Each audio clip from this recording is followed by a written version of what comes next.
अब नितिश, एक बात तो तय है कि बैलेंस्ड पोर्टफोलियो ही आपको कम रिस्की होता है और आपको एक बेहतर रिटर्न देता है, लेकिन जरूरी ये जानना है कि वो बैलेंस्ड पोर्टफोलियो आखिरकार होता कैसे है, तो ये आप बता दीजिए।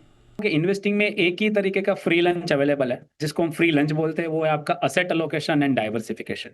तो अगर आप आपके रिस्क प्रोफाइल के हिसाब से, आपके टाइम होराइजन के हिसाब से उसमें ऐसे असेट क्लास रखते हो कि फॉर एग्जांपल इक्विटी जब ऊपर जाएगा तो गोल्ड शायद इतना अच्छा नहीं करेगा, या आपको डेट है वो एक स्टेबल रिटर्न देगा।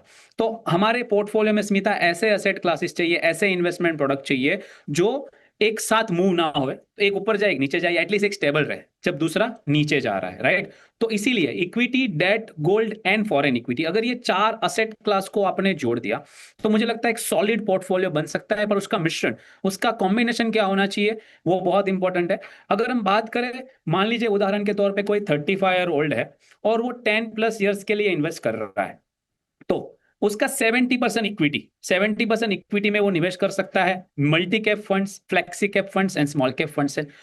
10% डेट, उसमें कॉर्पोरेट बॉन्ड हो गया, आपका क्रेडिट रिस्क फंड हो गया, और 20% गोल्ड प्लस ग्लोबल इक्विटी।